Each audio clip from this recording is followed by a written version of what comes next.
اللہ خاتم النبیین صلی اللہ علیہ وسلم اللہ الذی لا الہ الا هو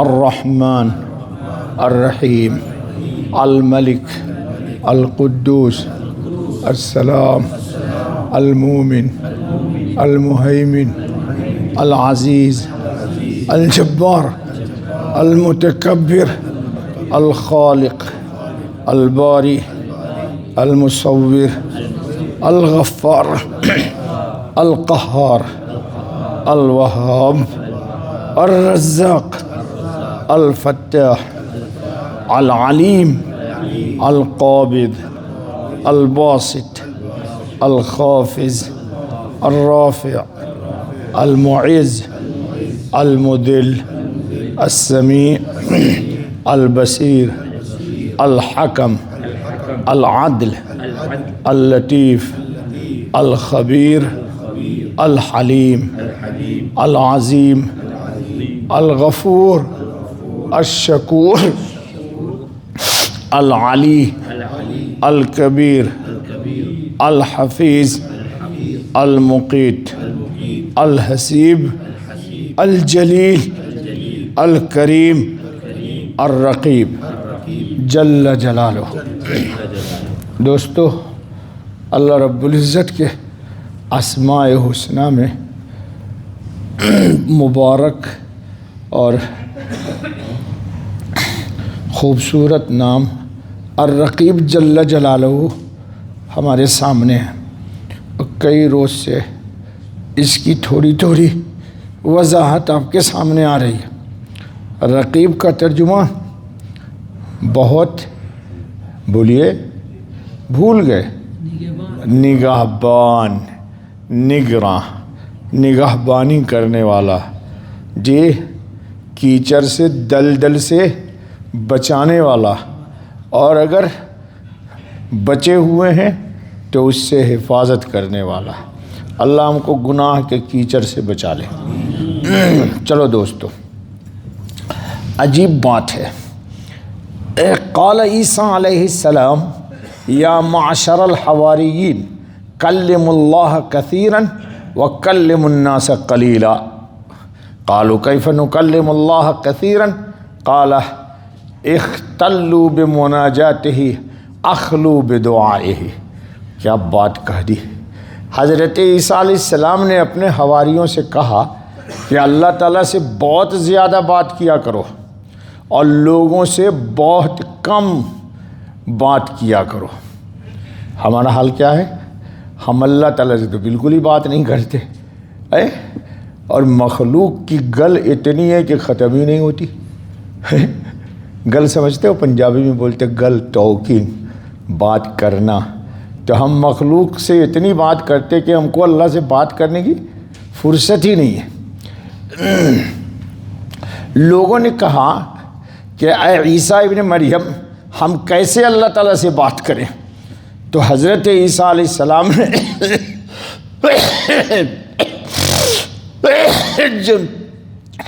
جواب میں ارشاد فرمایا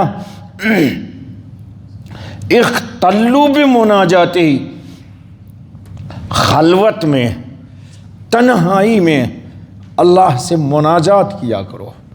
مناجات دعا۔ اختلوا بمناجاتہ، اور اخلوا بدعائہ، اور تنہائی میں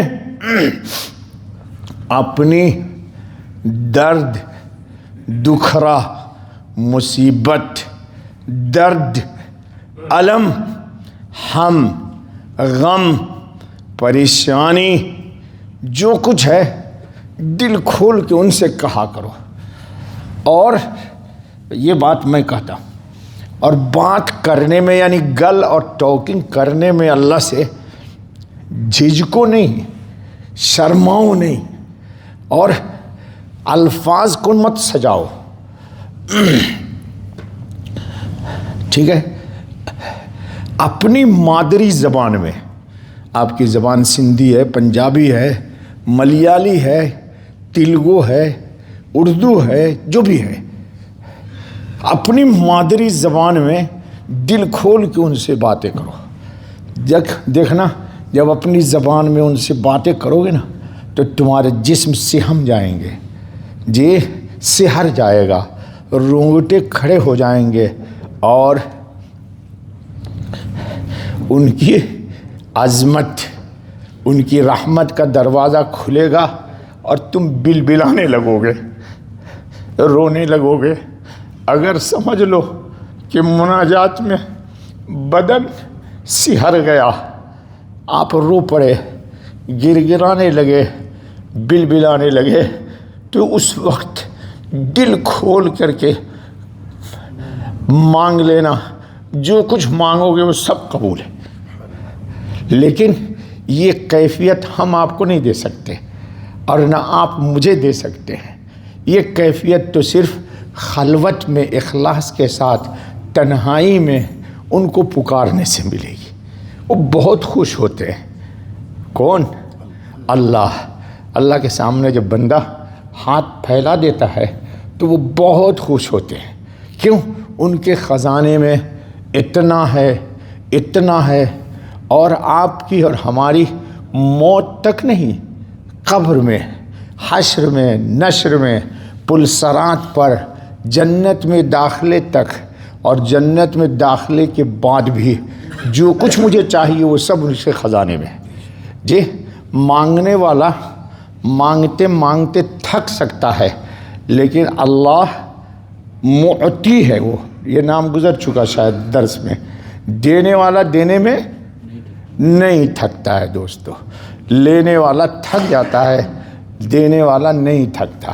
لیکن ایک بات یاد رکھو، ہمیشہ اس سے آلو ٹماٹر پیاز مت مانگا کرو، اس سے اس کی نسبت بھی مانگا کرو، ٹھیک ہے؟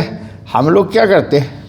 دنیا کی ہر چیز مانگتے ہیں، تو دنیا کی چیز مانگ کے موت تک نہیں برتو گے، تو جہاں مانگتے ہو دنیا کی عافیت، وسعت، روزی کی برکت، ٹھیک ہے، لیکن اس کے ساتھ ساتھ یہ کہنا کہ اے اللہ تو نور ہے زمین و آسمان کا، تو اے وہ نور ذات جس کا نام ہی نور ہے، تو اپنے نور سے میرے قلب کو منور کر دے۔ تو اگر یہ بات آپ کو مل گئی تو ٹماٹر آلو بٹاٹا شٹاٹا بھی ملا اور اللہ کی رضا مل گئی۔ اللہ کی کیا مل گئی؟ یہ سب ختم ہو جائے گی، لیکن جو دوسری باطنی چیز ملے گی وہ ختم نہیں ہوگی۔ چلو آگے۔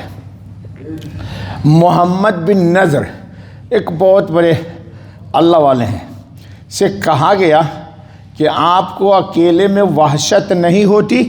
وحشت مطلب گھبراہٹ، ہر آدمی اکیلے میں گھبراتا ہے تنہائی سے۔ تو انہوں نے کہا مجھے کیسے وحشت ہو سکتی ہے کہ جب کہ وہ ذات میرے ساتھ ہے۔ میں نے کل کہا تھا وَهُوَ مَعَكُمْ، اللہ تمہارے ساتھ ہے، جس کا فرمان ہے کہ میں ان لوگوں کے ساتھ ہوتا ہوں جو مجھے ہر وقت یاد رکھتے ہیں۔ کیا کرتے ہیں؟ حدیث کے اندر ہے، دیکھو عربی میں سناؤں۔ قیل لمحمد ابن نضر اما تستوحش وحدک، اب تنہائی میں نہیں گھبراتے؟ قال کیف استوحش وهو یقول انا جلیس من ذکرنی، اللہ کیا کہتے ہیں؟ میں اس کا ہم نشین ہوں جو میرا نام لیتا ہے۔ جی جو میرا نام لیتا ہے میں اس کا کیا ہوں؟ ہم نشین ہوں۔ تم چاہتے ہو کہ اللہ میرے ساتھ بیٹھیں، استغفر اللہ، ان کی جو صفات ہو بلند، یا عمار ہمارے ساتھ ہو، تو کوئی بھی تسبیح پڑھو، ذکر کرو، سبحان اللہ والحمدللہ ولا الہ الا اللہ، وہ آپ کے ساتھ ہو جائے گا۔ جب آپ کے ساتھ ہے وہ تو کبھی بھی جی ان الذکر لا یقوم مقامہ شیء ولا یعدلہ شیء، کثرت ذکر سے پھر یہ دولت نصیب ہوتی ہے کہ الرقیب جل جلالہ کی نگرانی میں وہ اپنے آپ کو ہر وقت پاتا ہے۔ کثرت ذکر سے اس کی محبت، کس کی؟ اللہ کی، ہر شے پر غالب رہتی ہے۔ اسی کی یاد میں دن اور رات گزرتے ہیں، اسی کی یاد میں دن اور رات گزرتے ہیں۔ کسی صاحب دل بزرگ کا ایک شعر ہے، تصور میں تیرے میں سب کھو چکا ہوں، تصور میں تیرے میں سب کھو چکا ہوں، یوں ہی دن بھی گزرا یوں ہی سب بھی گزری، رات بھی اسی طرح گزری اور دن بھی اسی طرح گزرا۔ اور ایک بزرگ گزرے ہیں پنجاب میں، فضل علی قریشی، ان کا ایک شعر ہے، مہر سجن دم بدم قہر سجن گاہ گاہ۔ مہر سمجھ گئے؟ مہربانی۔ مہر سجن دم بدم، ہر سانس میں ان کی مہربانی ہے، اور قہر یعنی حالات، گاہ گاہ کبھی کبھی آتی ہے پریشانی۔ کیا کہتے ہیں؟ ای بھی سجن واہ واہ، او بھی سجن واہ واہ، اس حالت میں بھی واہ واہ، اس حالت میں بھی واہ واہ۔ تو انسان دونوں حالت میں کیا کرے؟ اللہ رب العزت سے الرقیب جل جلالہ کی صفات کے مراقبہ اور کثرت ذکر و مناجات سے وہ تعلق نصیب ہو جاتا ہے کہ پھر یہ دولت حاصل کرنے والے جسم کے اعتبار سے تو فرش پر ہوتے ہیں اور روح کے اعتبار سے عرش پر ہوتے ہیں۔ جب انسان اللہ کو یاد کرتا ہے، دیکھو قرآن کریم ہے، فَاذْكُرُونِي أَذْكُرُكُمْ، تو مجھے یاد کر میں تجھے یاد کروں گا، تو مجھے یاد کر۔ یہ کتنی بڑی نعمت ہے جب انسان بندہ یہ سوچتا ہے کہ اللہ تعالیٰ، کسی بزرگ نے کہا کسی اپنے مرید سے کہ دیکھ اللہ کے ساتھ رہا کر، تو اس نے کہا کیسے رہوں اللہ کے ساتھ؟ تو کہا آسان کام ہے، کوئی تھوڑے نہ کسی سے پلاننگ کر کے مانگنا ہے، اور اللہ تعالیٰ تو بہت ہی کریم ہے، اس کا نام لینا شروع کر وہ تیرے ساتھ ہو جائے گا، یا تو اس کے ساتھ ہو جائے گا۔ تو جب اس کے ساتھ ہو گیا تو سارے مسائل حل ہو گئے۔ علامہ ابن قیم رحمۃ اللہ علیہ فرماتے ہیں کہ اللہ رب العزت کی عبادت میں شان عبدیت اللہ رب العزت کے اسم الرقیب جل جلالہ کے مراقبے سے پیدا ہوتی ہے۔ یعنی انسان الرقیب کا مراقبہ کرے، تصور کرے، یہ خیال جمائے کہ میں ہوں اور میرا کوئی نگہبان ہے، اور وہ نگہبان کون ہے؟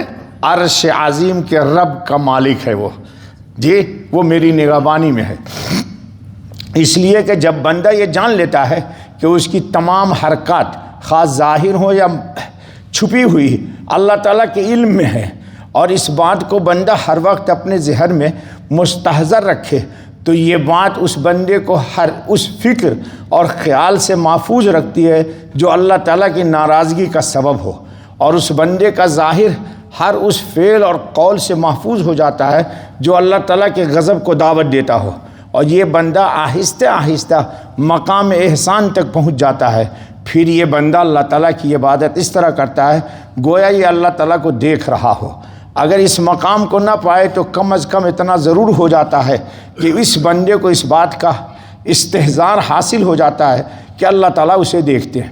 ہر مسلمان پر ضروری ہے کہ وہ اس بات پر یقین رکھے کہ اللہ تعالیٰ اپنے بندوں کے ہر قول فعل پر رقیب ہے، نگراں ہے، چاہے وہ اس کی حرکات ہوں یا اس کی سکنات ہو، یا چاہے اس کے اقوال یا افعال ہوں، بلکہ جو ان کے دلوں میں خیالات امنڈتے ہیں اور پروان چڑھتے ہیں وہ ان کو بھی جاننے والا ہے، غرض اس کے علم سے کوئی چیز بھی باہر نہیں ہے۔